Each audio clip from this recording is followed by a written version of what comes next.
Because you could ford the river. You walk across the river and when the water's low enough. Well, Burnside had some good military reasons not to do that. The word Rappahannock is an Indian term. I've been told by an expert with the Friends of the Rappahannock organization that it means rapidly rising water. And we saw that about a little over a week ago. We had some floods. When the river got so much rain here in Fredricksburg,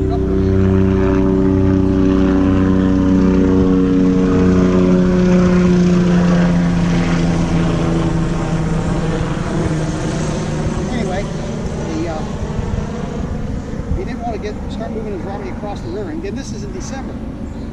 You know, fording a river is bad enough in the summertime. Soldiers generally have to take off all of their clothes, carry them on their heads along with their powder, rifle, all their knapsack with all their stuff that they're carrying along to survive day by day. And if you get half the army across the river and suddenly the river starts to rise because of some rain upriver, then you got half your army on one side, half on the other, and now your enemy can attack that half that's over there, probably without all their artillery and supplies and stuff. So it's a dangerous position.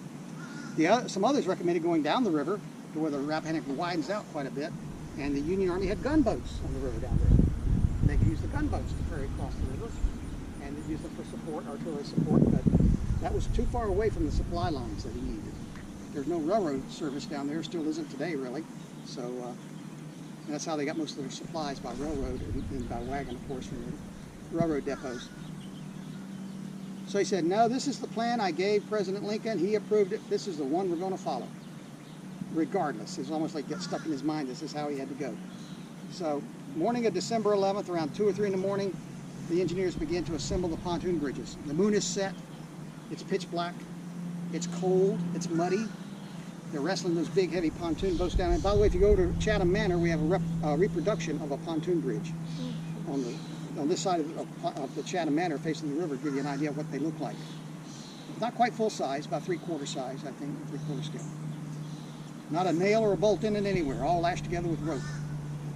And so they didn't get quite finished before the sun came up and the fog began to lift. And when that happened, of course, the Confederates along the riverfront, by now they had fired a cannon to notify Lee that they're crossing, and also I gave him the idea of where they were crossing. As soon as he knew they were crossing here in town, at 2 spots, one here opposite Chatham Manor, another down opposite Ferry Farm, George Washington's boyhood home. The house over there at the time they called the Washington House. That was not the house Washington grew up in. That had burned down long before. And what we call the city dock area today at the far end of Sophia Street. When they crossed at those 2 sites, they had to attack here. Well, they were also crossing about 2 miles further south.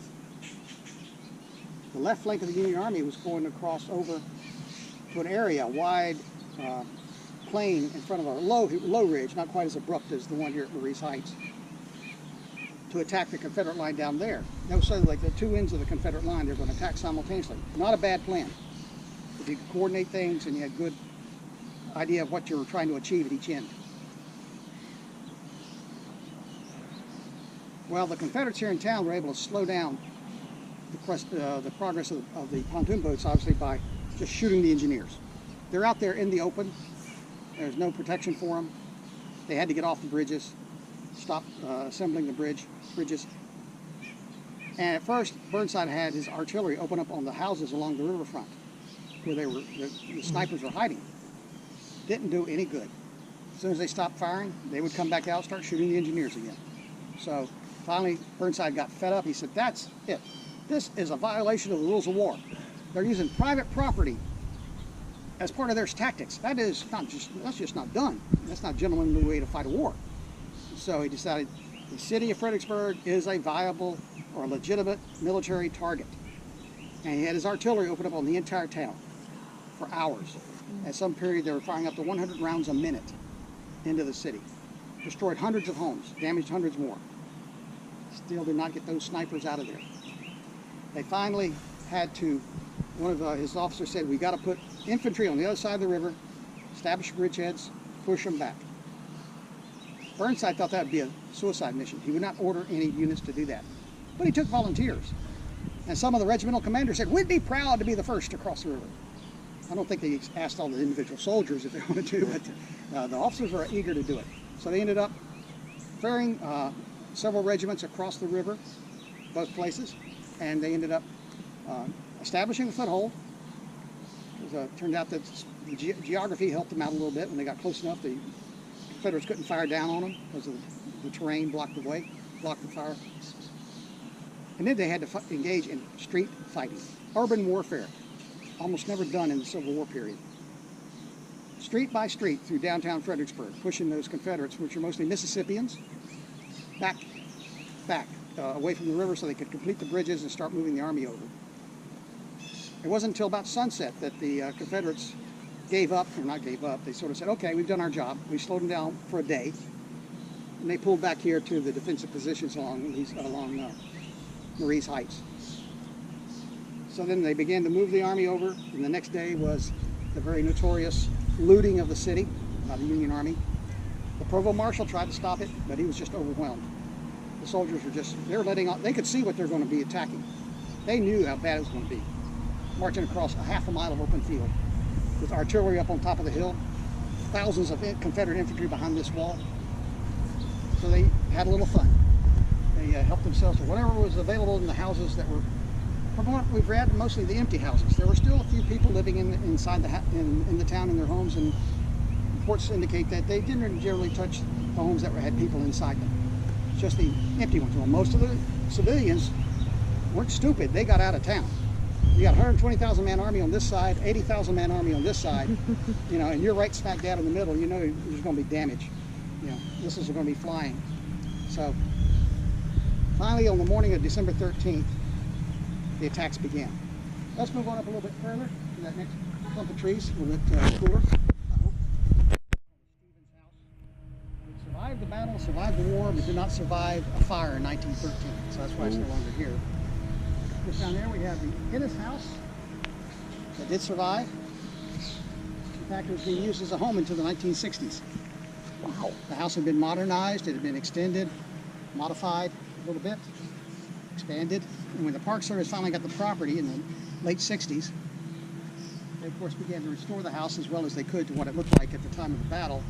And when they went inside, started taking out the drywall that had been used as the modern walls inside the house, they were shocked to find the original wooden walls still standing, full of bullet holes inside the house.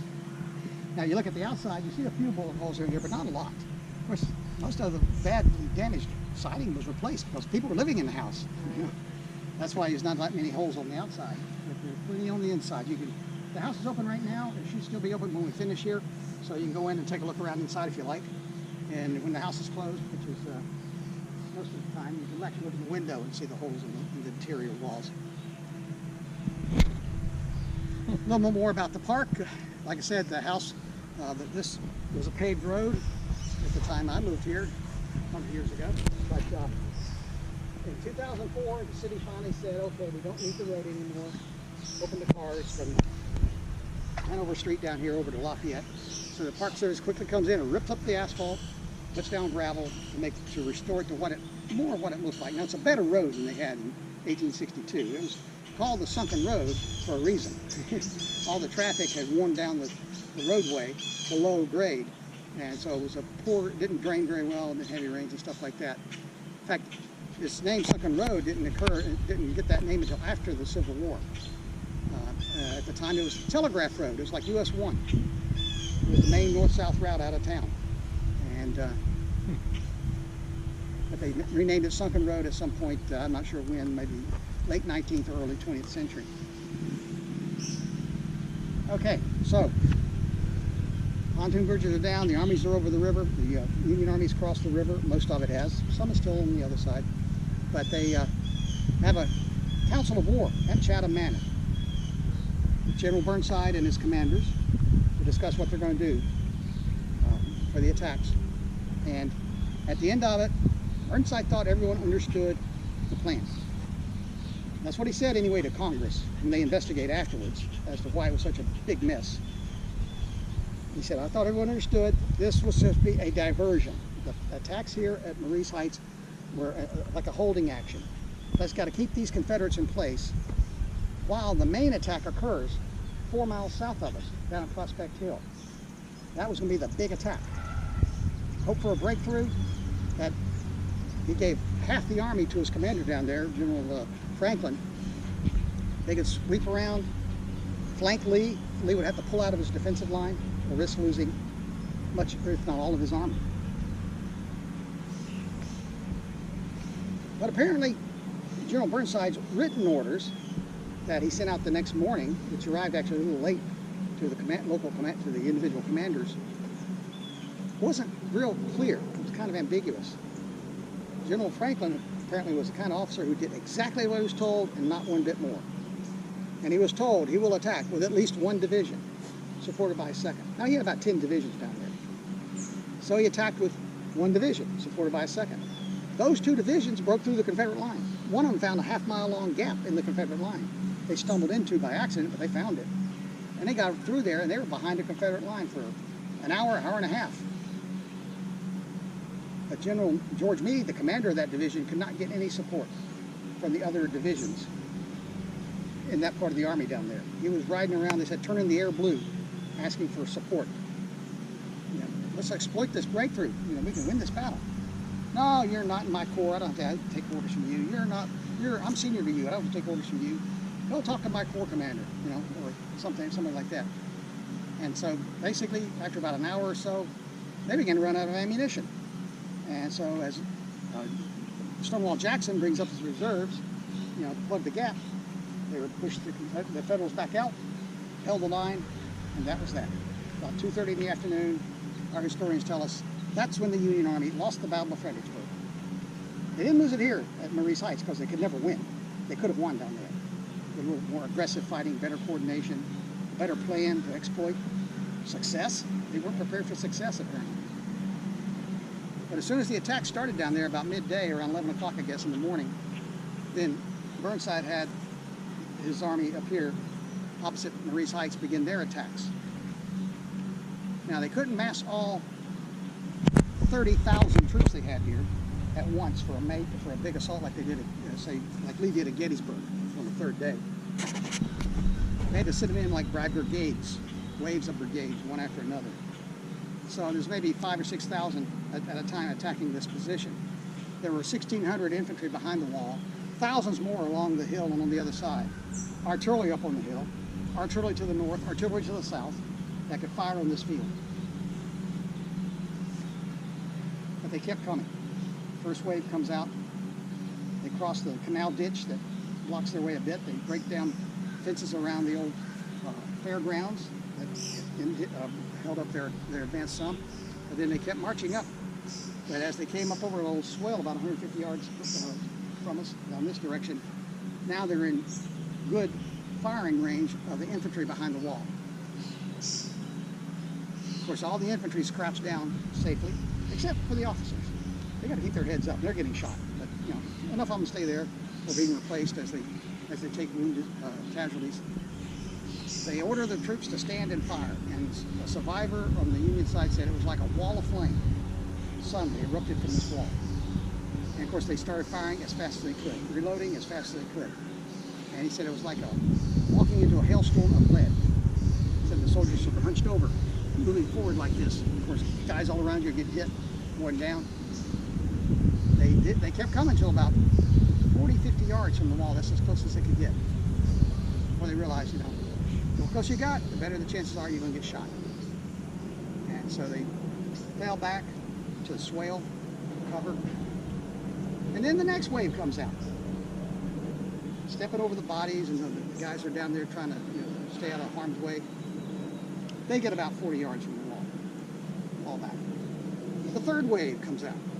This continues all through the day, even after Burnside realizes the attacks down at Prospect Hill have failed. He keeps sending orders to General Franklin, saying, resume the attacks, resume the attacks. Franklin does nothing. This is Franklin's last major command, put it that way. At any rate, they try different things, try them from different directions. Now you might say, well, why didn't they try going further up the area past where the wall is, or down? Well, there were good military reasons why that was difficult to do in those days. The geography, the land up to the north is typically, it actually gets kind of swampy. There's canals running through that area and a lot of water, and so it's very difficult to maneuver in. To the south, there's a large, not large, but there's a significant water course called Hazel Run that was difficult to negotiate. Plus, you're going down into a gully with your enemy on both sides of the gully firing down into it. One unit tried to do that for shelter. They thought it was going to be safer. It was a killing field. They had to get out as best they could. One unit was sent in with unloaded rifles. Their commander didn't want them to stop and fire. Because, you know, once you fire a single shot muzzle loader, you got to stop to reload your rifle. And that's 20, 30 seconds of standing still. And they want to keep the force moving forward in mass. And by the end of the day, as I said, over 30,000 Union troops assaulted this position. By the end of the day, there were 6,000 Confederates behind that wall. Because as the first units began to run out of ammunition instead of sending in more ammo, the troops in reserve came down into the wall, into the road, because they knew they were safer behind the wall than up on the hill. But by sunset, well, sunset came, and finally the firing began to die down, and they artillery stopped. And at that point, those survivors on both sides said they began to hear the most mournful sound they had ever heard in their lives. It was the cries of the wounded Union soldiers out here on this field. They couldn't move away under their own power. Nobody could go help them unless they get shot. So all through the night, they kept hearing them crying out for water, for help. Finally, in the morning, let's move on down just a little bit further. The sun comes up, and one of the Confederate soldiers, I guess he's moved by the sounds of these men suffering, and he decides he thought he could do something to help them out a little bit. So he asked his commander if he could take water, take some canteens over the wall under a white flag to the wounded Union soldiers in front of his position there. And his commander said, I cannot authorize the white flag. That means there's a truce. There's been no truce negotiated between the armies. So then that soldier says, okay, I'll just do it without the flag. Is that okay? And his commander said, okay, go on your own. So he grabs up all of his canteens from his friends behind the wall, goes over the wall. At first he's shot at from some of the Federals on the other side of the plain, until they realize what he's doing. And some accounts claim that when they stopped firing, they also cheered. Maybe that happened. No, we don't know for sure. But his name was Richard Kirkland. He's a sergeant from South Carolina. And we have a nice statue down there, a monument to him. The only real big monument on this battlefield. And he's called the Angel of Marye's Heights, taking water to the wounded Union troops. He didn't survive the war. He died the following year at Chickamauga as a lieutenant. So I recommend that you, so at any rate, the armies are here facing each other. What's going to happen next? General Burnside wants to resume the attacks. He's still got a lot of troops that haven't been engaged. They're in reserve positions and all that. So he wants to resume the attack, and he wanted to lead it himself. He wanted to get on his horse, draw a saber, and say, charge. I think he was hoping to get shot. That way he'd be a martyr rather than a scapegoat. Well, his subordinates talked him out of it. So the army spent, that's futile effort, has been wasted lives. Robert E. Lee sitting over here on his headquarters down on Lee's Hill today, what we call Lee's Hill, and he was hoping to continue the attacks. He liked being in the, although he preferred being on the offense.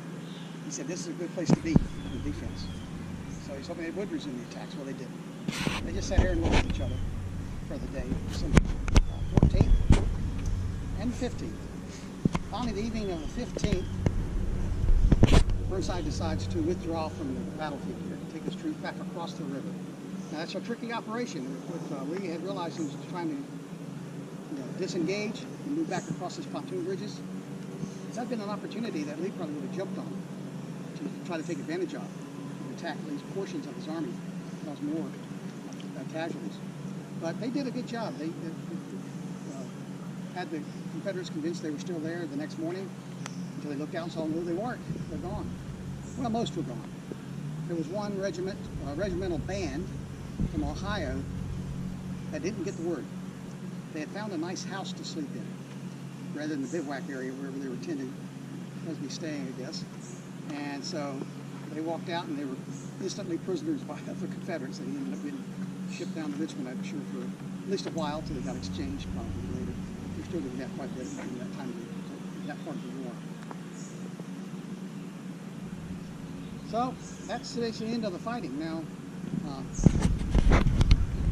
there are still hundreds of dead Union soldiers on this field out here in front of the wall. Also, some down in front of Prospect Hill, too. General Longstreet, the commander here, Confederate commander, sends a message over to General Burnside, says, you ought to come over and bury your dead. We're not going to bury them for you. We'll leave them out here. Let the crows pick at them for months. And so they send the details over under flag of truce, and they begin to bury the dead Union soldiers. Well, they were shocked to see when they first saw their dead comrades that almost all of them had been stripped almost naked by the Confederates with anything they could use. So they were, because this has been 5 days now since the fight. So the body's been sitting out in the sun for 5 days. This isn't good duty.